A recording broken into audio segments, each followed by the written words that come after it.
Hello, everybody. Welcome to C3 Films. I am Cheryl, and this is. Chris. Today, we're going to be talking about Visions for It Wasn't That Good. This is going to be season 2. We're going to be talking spoilers, so if you haven't seen it yet, go ahead and watch it and then come back. Yeah, so I think one thing that I wanted to bring up for this season of Visions, because obviously, I'll go ahead and say it. So we were talking about it on It Wasn't That Good, but I actually think it wasn't that bad. Um, but we're going You to talk can't about have each of that the many shows, Chris. right. I'm sorry. So Welcome to another episode of It Wasn't That Bad. right? So I actually enjoyed it more than the first seasons of Visions. And so the way we'll probably do this is that we'll go through each of the episodes. There are 9 episodes, and they're like around 15 to 20 minutes a piece. I don't think there's any more. I don't think any is longer than 20 minutes. Um, but we're gonna go through. We'll talk about like what we thought about like the individual episodes. They're pretty short. We won't have to worry about like anything big. And then yeah, and we'll talk about what we liked, what we didn't like, and which episodes we liked as well. So why don't we go ahead and just start off with the first episode? Yeah, I'm just gonna add real quick. I agree. I don't think that it's as bad as season 1. It's definitely a big improvement overall. Mm-hmm. But it could be better. Like I'm still missing stuff. Like Mm, I'm still finding myself overall being disappointed with what was churned out from these. So interesting. Okay. yeah. So yeah, well, like, that's why it's gonna be fun to talk about like each of these episodes. So I guess let's go ahead and start with. It wasn't that bad to be a new show in which you defend things that are generally not liked. Yeah, I've called that unpopular opinion. um, okay, but yes. So the first episode. This is an episode that follows this woman that is. The thing is called the. I think the episode was called Sith. I'm not gonna remember all these episodes' names, by the way, but the first episode was called Sith, and that is the one that is about this woman who is like on this desolate planet where she's kind of like doing this painting, and you have like the darkness that keeps trying to be a part of the painting, and then at some point you find out that she used to be a Sith, and her old master comes to, I guess, retrieve her to make her replace him, as it were, in the story. So one of the cool things about this episode is that it has very cool visuals. It's not arcane level, but it reminded me of that arcane energy, especially when you see kind of like the particle effects that come from like the jetpack and the long streams and how the lines are done. Like it definitely kind of evoked a similar energy to the show Arcane for me. And so I started off and I remember when I saw this particular one in the trailer, I remember looking at the animation and saying this one's probably going to be my favorite episode of all of these. It's not my favorite episode, but I like it still a lot, and it's mainly because like I love the art style. I kind of like the kind of surrealistic aesthetic that they were going for with it, and I think that the lightsaber fight was ended up being fun and cool, and the main character has a yellow lightsaber. So all of this stuff. But that's kind of how I feel about it. Yeah, actually I would agree with Playmat. I didn't really get arcane vibes from this one per se. I think I did more so in one of the last ones. I know which one you're talking about. The number 7. I know which one you're talking about. That one was a lot more so. But my issue with this episode is I thought it was very visually appealing because I thought it was really cool and interesting how it kind of seemed like the actual background of the drawing was like an unfinished canvas, and I Mm-hmm. was trying to like make the connection of like why are they showing us the world in this way, and why are they so uh, focused in on like the color and like the actual act of painting and like what these materials are for and such. But I could quite make the connection for like the unfinishedness. So maybe it's like a symbolic way of saying like there's room for her to like fill her life with something else besides darkness or something like blah blah blah blah. But I Mm-hmm. feel like the story for that episode was pretty basic, and that's another reason why I was a little disappointed. It looked cool. I think the idea Hmm. of it was cool, but I thought the story was like only okay. It's just very basic. Um, Hmm. and also the floors must be made of Beskar if he's like dragging the lightsaber on it It's and a it's great not thing. broken, undamaged. Yes, that is very true. And like that's the thing, like these are like adaptations. None of these things are canon, so like they kind of experiment with the lore. And like I do think that this story, is not a story that is very deep, but I think actually that's all of them. I think all the stories are pretty simple, but I think you have to make stories simple when it's a short story. You can't make like I don't think I've seen any short story that has like a complicated story within like 10 to 15 minutes. Um, but I could just not be thinking of something right now. But I think all of the stories that we get in this season are fairly simple. I think the thing that I liked about this one is the fact that it is a story that we don't see much in Star Wars, where we see kind of a Sith that kind of still embraces their Sith side, or a Sith that's like, I don't know, yeah, that still kind of like has like the Sith as a part of their lightsaber and stuff like that. Like it's usually um, they either are people that are good that go dark, or they're dark and they come light. But it's like we don't normally see that kind of struggle in the middle that much in Star Wars. So I at least like the fact that it was a Sith apprentice that was being hunted down by the master and being like, you need to come back. And then she's like, darkness is a part of me. So it's actually not about like being all light or all dark. It's about like that balance, and that's why she brings up the red lightsaber. So I like that as a concept. So that's something like I think when I was watching these, a lot of it was like, is this a concept that I would like to see more of in Star Wars? And I think that's one of the things that stuck with me. I feel like we kind of got that sort of vibe from Seer in Fallen Order, Yes, that is true. but yeah, digress. But we should probably move on. Playmat Hmm. makes a very good point about episode two feeling pretty deep, in my opinion. I kind of agree on that. I feel like the twist on that one was a little bit um, stronger. I thought the story in that one was like tons, miles better than the first one. At first, I was like, oh, it's about like kids. What are they gonna do? I was kind of glad that I think one of the things that I was looking for this season was to have like episodes that are not just about Jedi, that are not just about Sith, and about me like using the Force and all that stuff. Because there's like Star Wars is a universe that's more than just Jedi and Sith. It's just part Right. of it. Um, and so this was a story where I was like, what is in that cave?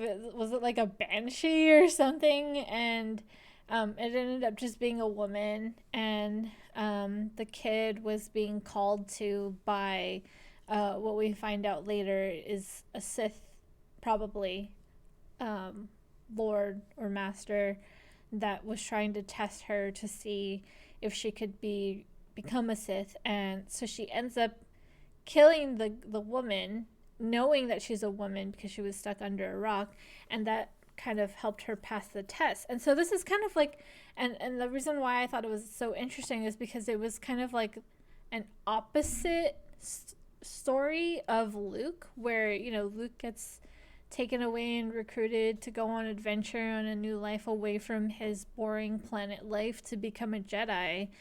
But Hmm. for this girl, it's that same exact thing, but she's leaving the planet to go on an adventure to become a Sith. So I thought Hmm. that was interesting, and like, and the other thing that kind of makes it um, extra interesting is like if you had no background on what a red lightsaber means, then you would be like, oh, that's cool. Like, this is a heartwarming story that this girl gets to go on some adventure with this cool, like, lady and stuff and, like, do something cool. But knowing what that means, like, she's actually going to be, like, bred into something evil. So, Yes. And yeah, like the second episode. So this one is my favorite.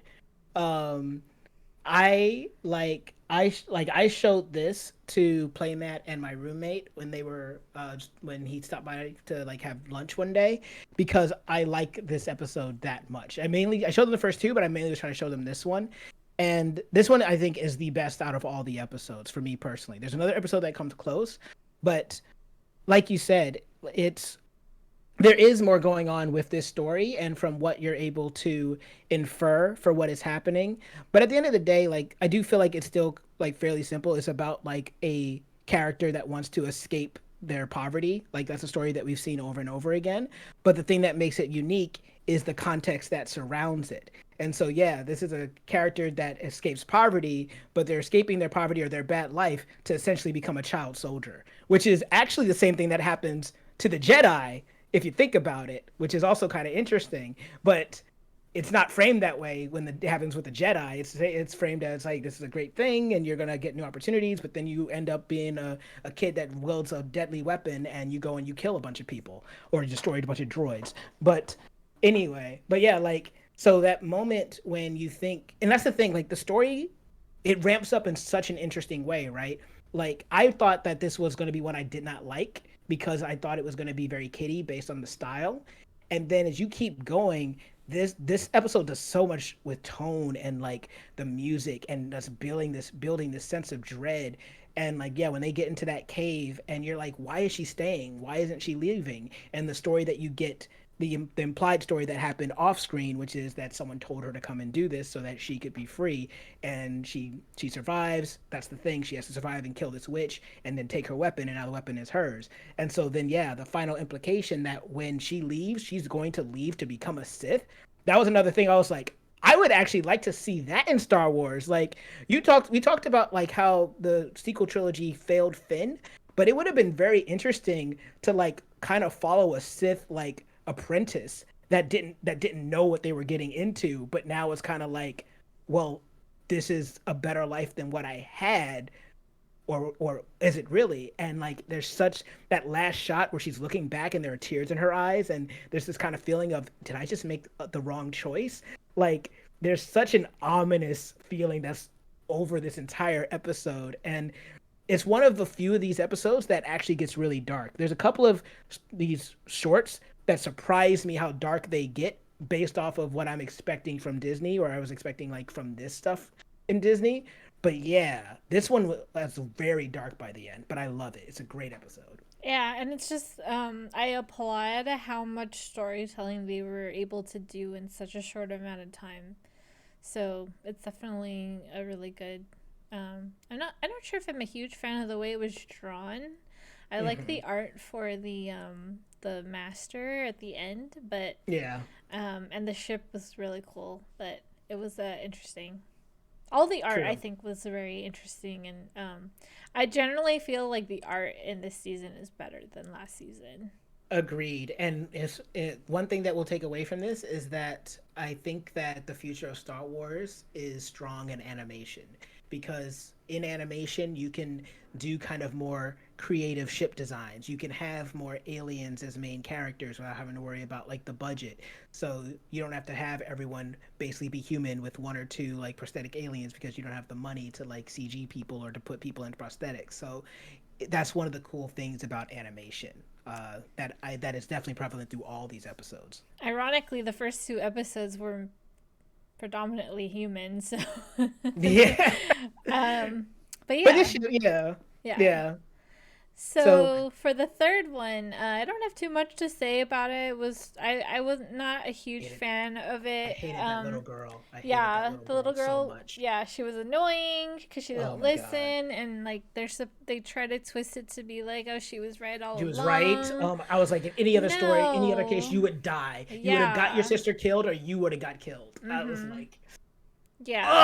ugh. And I wasn't a fan of like how it started with like an explanation of like the history of their family and stuff like that, and like that they could have deleted all of that and the story still would have made sense, like just from verbally what she was saying. Like they could have removed the character of the mother and it Mhm. still would have made sense. Yeah.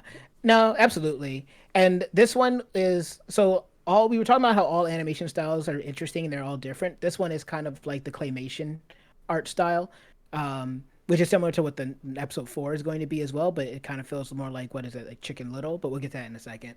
But yeah, so this one is like a claymation art style, and I didn't think that it. I didn't have a feeling like it didn't work. Like, I like the art style. This is one where the main characters are aliens, and we get to follow them.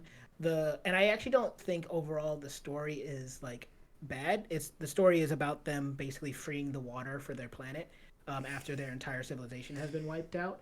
But it's just that that little girl character is so infuriating, which is also my issue with episode 7 when we get to that, because I didn't like that little girl either. I think you're talking about yes. episode 9, but Oh no, no, well, maybe episode 9, but episode 7 is the one with the girl on the train and she's like stealing the oh flute yeah, and stuff. there's just something about the children in this season where like they're all like super annoying. No, you're right. It is your 7 and 9. Um, but yeah, I like. The story has the nerve to make them right. Yeah, I know.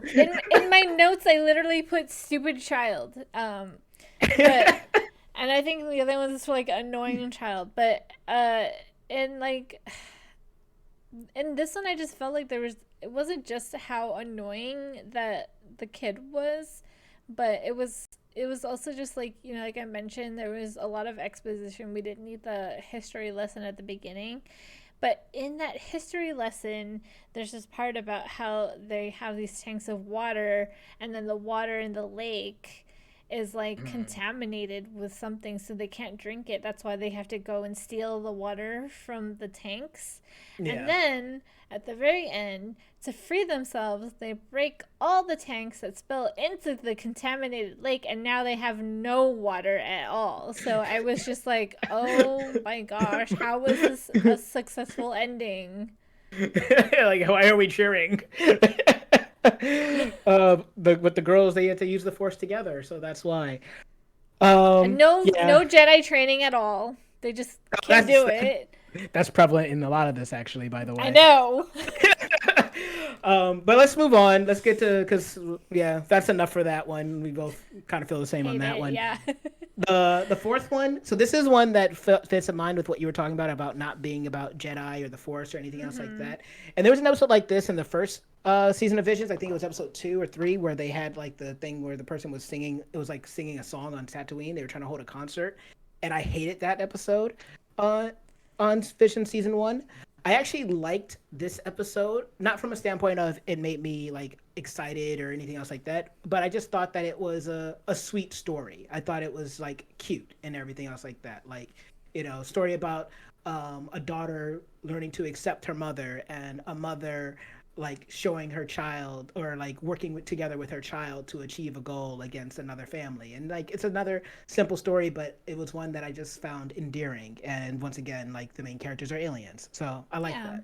Yeah, I mean, this is definitely one of the ones that kind of checked everything off my wish list. The story wasn't like terribly strong.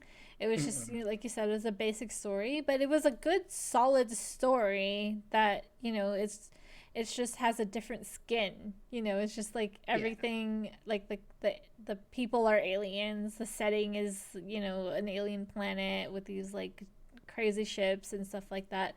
So it's like it's like a regular story that takes place literally out of this world. And I think my favorite part of it, and I actually really liked, was when they replaced a swear word with the Wookiee. Yeah. Finishing the sentence. So I thought that was cool. Yeah, and it's basically a pod race. That's what it is. It's a race, but it's a race where mother and daughter get to come together. So overall, liked it. So moving on to episode 5. This is an episode that surprised me when I saw the title, because I didn't know the other studios that were on this list. I knew this one. This episode was done by Studio Mir. And if you guys remember, Studio Mir are the people that did Legend of Korra. They're also the people that did the Witcher movie with, I forget his name. Doesn't matter. But they did the Witcher movie that you can watch on Netflix. So they've done a lot of animation and a lot of good animated material.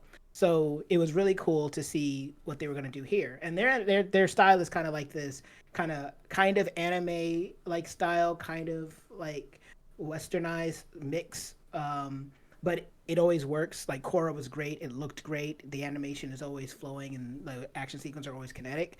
So seeing Studio Mir doing a Star Wars episode got me really excited because I didn't know what to expect.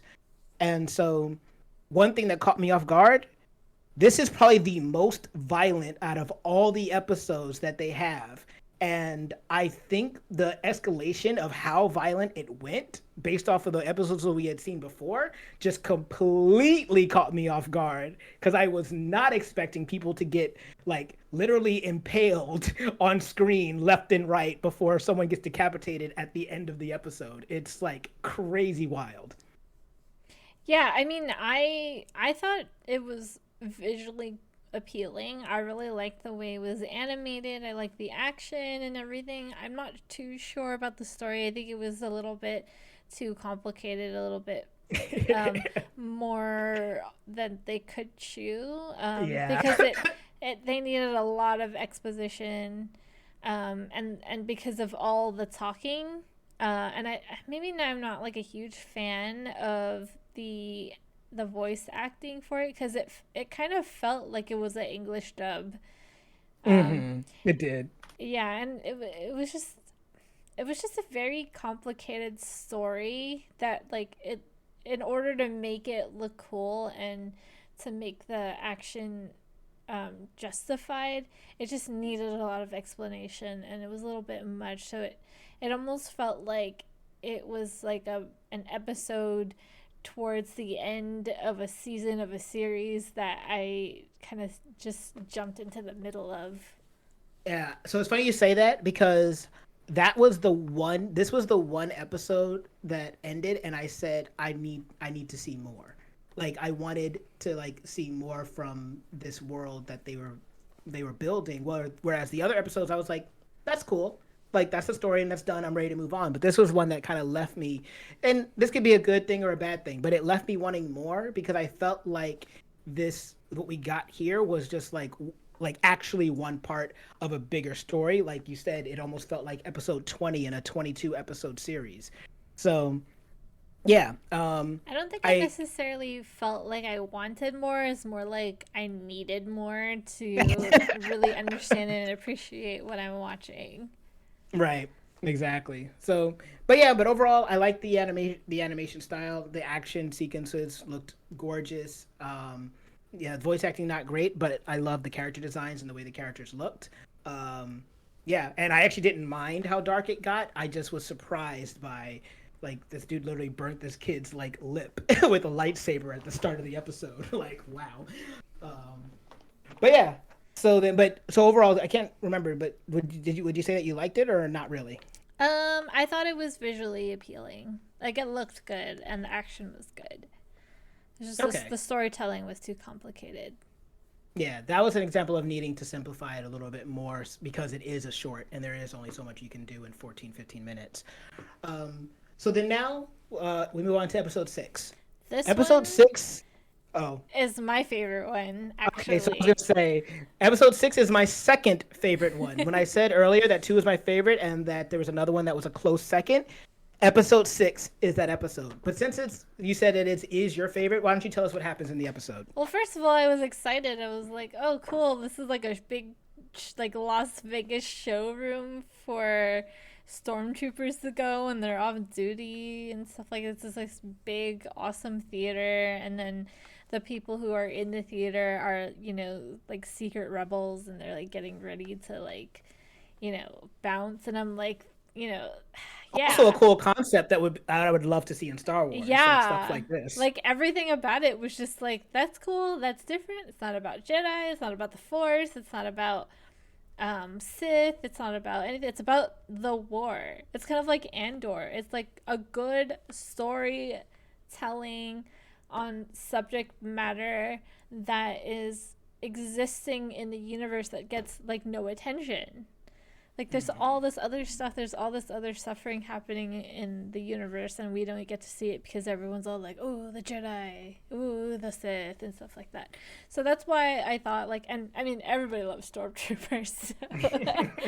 So what better way, like, like have that, world collide where, and they get to like take their helmets off, and the stormtroopers are all these different body types that we don't really get to see. So I thought that was cool, and they're like different kinds of people inside the helmets. No, there weren't like any aliens in this episode, but well, yes, there were. The main characters were aliens. oh yeah, that's true. But they were like humanoid aliens. They're basically humans. Yeah. But but I think what really got me was the twist, because I wasn't expecting such a twist for a short story like this to be so impactful. Because I was like, yeah, because I was just like, oh, it's like a pretty simple story. They're just gonna like kill the guy and then leave. The Imperial guy that I forget what his rank is, but I thought she was just gonna kill the guy, and then she stops. Like she wasn't gonna kill, like she almost killed him, but then she stopped, and I thought it was because the robot was gonna get her, and then she would fail her mission to like kill the guy. But actually she's stopping on her own will, and then kind of messes her up, and then kind of throws everything off, which is kind of perfect for any any story where you think everything's gonna happen and everything goes wrong, like how to come back from that and stuff. And this is all happening in like 15-20 minutes, and I'm like, whoa, are they fitting all this like good stuff all packed into one? And like, and then the twist is that the reason why she didn't kill him was because she thinks that that's her son, and I mean, it probably is. She could recognize it definitely is. That's it's yeah, I mean, it's like it's not even ambiguous by the end. It's definitely her son. Yeah. And like at first when she was throwing those trackers on everything, I was like, they're so big and they're like blinking. I feel like people would notice a blinking thing. But then, like, I mean, of course they did that bit so that like at the end you could see when she gives him that like little locket, it blinks. Yeah, so she can track him. And I was like, well, that's an ending to a story that I can assume the end of and be happy with. It's an example. This is a good example of how you have a short story that also checks all the boxes, but also has a story that feels complete and satisfying. That still has a nice twist and that leaves you with an ending that is hopeful. Because they have the elements where you get to see like how she lost a kid. A kid was taken from her when her village was burnt down, and it was taken from her by a man with a cane. And then you have that a man with a cane hidden in shadow walking into the thing. So she recognizes that as the person that stole her son. And that's the reason she's going to kill him. But you don't even know that. Like that is even hidden because she sees him, and then she just starts getting like not nervous, but she starts like shaking and stuff, and then she calls off the entire show. She makes everyone leave. It kind of almost reminded me like of like Inglourious Bastards, where you had the scene where the woman was trapping all the Nazis in the theater where she was going to burn them alive. And so she saw the person she thought was the guy that stole her son, and then like you said, she finds out that wait, that's not him, but he has the cane. So, but the visual storytelling here is very interesting because the guy has an eye patch, and the characters, the aliens in this particular world of this particular race have different color eyes, and they also have horns on their head. He's wearing a hat, and he has an eye patch over one eye. So the visual storytelling is already giving you the hints, but when he first walks in, you're not putting that together. You just think some guy with an eye patch. But then as the story unfolds, and then by the end when she's like, I lost my son, he would be about your age, you start to understand. They don't ever explicitly tell you. They never come out and say he's wearing an eye patch to cover his other colored eye. Like, they never tell you that. And they never show it. And they never show it either. They do show him take his hat off, and you see like two kind of like things where it looks like he sanded down his horns or something so that he could appear like a human. But yeah, there's a lot of good visual storytelling in this as well. And then on top of everything, it is animated beautifully. Like that moment when she drops out from the hole and then like she spins and then it relieves really it makes this beautiful effect with her garments like floating and everything, and then the way she's able to like kind of dash and dart around the stadium like using her cloth. It's amazing. It's cool. It's well animated. The character is someone that you're rooting for, and then when you find out that the villain is actually her son, you're actually rooting that they get back together, that they find each other again. It's just great. And to tell you the truth, when I saw this, my thought was even something like this would have been good for Finn's story. I would have even liked something like this. Like Mm-hmm. these stories are interesting and stuff that I would love to see in Star Wars. Yeah, and while all that's happening with the confrontation between her and her son, there's like a whole fight going on with the droid and the girl and all of that, and it's Mm-hmm. like the it makes you worried because the droid gets a hold of her cloth and she's like being dragged back while she's trying to confront her son and all that stuff. So like the stakes are so high in Mm-hmm. this episode, and I think that's what made it so freaking strong and great because it was so Yes. freaking exciting. And you reminded me, the stakes being high. She has a shot on the son when the mother is holding him, the other girl, and she shoots, but then the mother moves him out of the way. So then you ask Mm-hmm. yourself, wait, why did she save his life? And then Yeah. that almost gets the little girl killed because then the droid turns around and shoots the girl and just misses and hits her on the cheek. So yeah, it's like there's so much intrigue and good action. It's just yeah, it's one of the best out of all of that. All right, So so we should probably move on to the next one. We're definitely running over. I don't really want to talk too much about episode 7. We kind of already mentioned how we didn't really like this episode, mostly because the the just child. yeah, the child was annoying. The art was cool. This is the one I was talking about where it looks kind of like that Okay. show Arcane. Yeah. Yeah. Um, um, but I mean, the story for me was like super generic. It's another like Jedi to be hiding from, Hmm. trying to keep it a secret, or at least her brother's trying to keep it a secret, and then of And she's doing course, everything in her power not to keep it a secret. yeah, and then she meets another Jedi who survived Order 66. Um, Mhm. they all survived except for the ones that we really liked. Yep.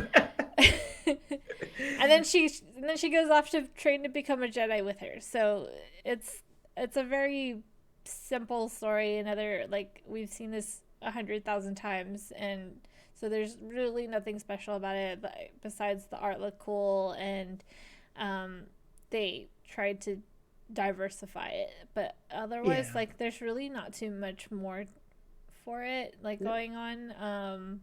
I will agree. I will actually say that this one is a tie between this one and episode 3. I actually think I like this one the least. This is probably my least favorite episode. Yeah, it's So, yeah pretty boring. But yeah. but moving on, we go to Episode episode 8, 8. the slave story.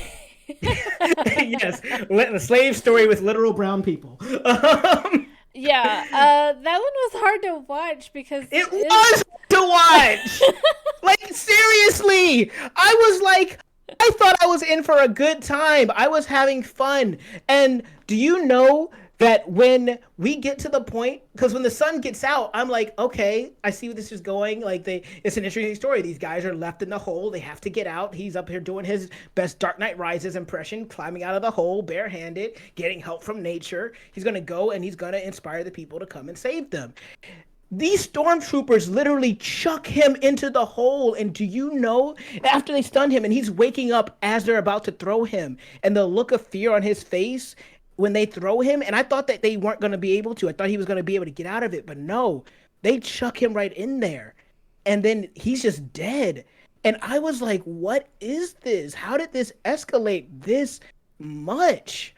And I felt actually this one is the one that left me feeling the most like emotionally like hurt, because then I felt the entire rest of the episode I was just like decrepit. It was hard for me to get through it. Yeah, and like for me, I was like, this, it hurt like to see them actually making these choices because they don't just kill him, they they take him from the city, bring Yeah. him all the way back to the To hole s- yep, so to send a that they could message. throw him into the pit to kill him in front of everyone else that he was trying to save. As in, Yeah. like, I'm not only gonna kill this guy, but I'm gonna like kick him while he's down, and I'm gonna do it in front of everyone else so that they all know that we're not gonna let them live and we're gonna let them have a slow, painful death in this hole. Yeah. Um, Yeah. yeah, so like that was so dark. Like this is by far the darkest episode of Visions. And like I think the only real issue that I had with it is like why they decided that they would just all yell together and figured that that would be Yeah. that the people from the city could hear them and then Yeah. come and save them. But also, I didn't feel like enough time was spent on the people in the city to understand what their stance was on, like, what their position was Hmm. for the people in the hole, because I feel like they could have just as easily been on the same side as the stormtroopers, where they're like, yeah, we don't care about them, but none of that was really explained or like put any thought into, and I think that could have made the rescue a little bit more impactful. I'm not sure if it Yeah. was needed, but it just felt very blank. Yeah, I can understand that, and it's probably because that's one of those things where they probably needed like a half an hour episode to try to like flesh some of that stuff out. The idea, and I get it. This is like when you try to make deaths matter in storytelling. Is that he had to go there to at least put it in their heads that there was something out in the desert, which would make them go and explore. It's kind of interesting that the entire city goes and explores together, but whatever. That's what happens. But the idea is that without his sacrifice, none of them would have been saved. But still, it's just like, dang. So like he didn't have to die, but he kind of almost had to die in order to have everyone live. So that's like his sacrifice.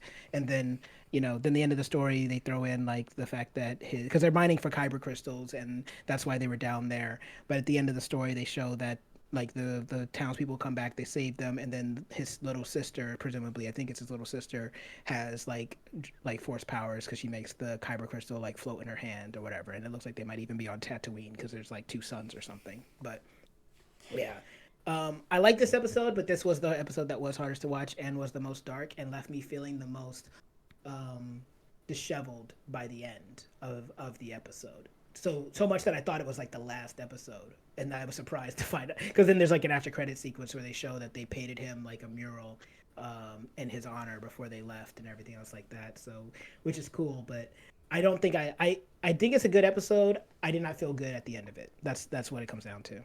Yeah, I don't think it was the strongest episode. I think it was the most impactful episode. I Mm-hmm. think that there was a lot of good, powerful moments in it, but I think it kind of fell a little short in some other areas. And I mean, it just didn't feel whole to me. There was just some stuff that kind of made me feel a little too thin. So they had these like really strong, in depth, Mm-hmm. powerful scenes that really move you and like make you feel things.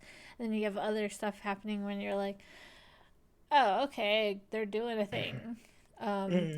Just because they're doing it, but there's like nothing behind it. It's just like an a very shallow, uh, you know, event, like group of Right. events happening. So, but Yeah, overall, like it was definitely one of the stronger episodes. for sure. And now to talk about the last episode, episode 9. This episode, I don't think that this was a bad episode, but this is an episode that wasn't necessarily for me. The animation style is like this kind of like almost kind of like toys moving. It almost look like everyone is like stuffed animals kind of style. I don't know how to describe this style, but Yeah, and it was about a girl that whose voice had the power to purify kyber crystals, which had apparently have a whole cave that had been bled so that they're all like red kyber crystals and unstable, but her voice is what purifies it. But it's another story where you have an example of a child doing things they should not be doing and only surviving and being able to get away with it because the story needs them to. And that's like my biggest frustration because the child makes some really bad choices, but it just ends up being all right in the end because the story needs it to be all right. Yeah, I actually did not like this episode at all. I thought it was terrible. I did not feel like we needed the explanation at the beginning, and like none of it was necessary. It was very slow. Um, I I don't know how she figured out at the end that if she sang that she would purify all the crystals when like she knows that she's not supposed to use her voice because it's dangerous, but then all of a sudden she's like, no, no, no, I got this. And then she sings a song and like everything gets purified. And then our favorite story, she gets taken away Take by it a Jedi to learn how to be a Jedi. Yep, saw that coming. Yeah, so all in all, this one's not like one of our favorites either. Do you think this one is the worst one for you? It's no, the episode 7 was way worse. All right, so there you have it. Yeah, we've been talking about for about 40 minutes, so we're gonna go ahead and cut this a little. We're gonna cut this here, but we will say that yes, I loved episode 2. Cheryl loved episode 6. We both loved those episodes. Actually, we just had different ones that are favorites. We both equally did not like episode 7, and all the rest. You know, you can listen to what we had to say about those individual episodes. But what did you guys think about Star Wars Vision season 2? Did you like it? Did you enjoy the episodes that we did? Did you enjoy the episodes that we didn't like? Whatever you thought about it, comment below. Let us know. And we're down there. If you give us a like, share, subscribe. Even if you don't, though, I have been Chris, and this has been Cheryl, and I am not your father. I am not your son. I am not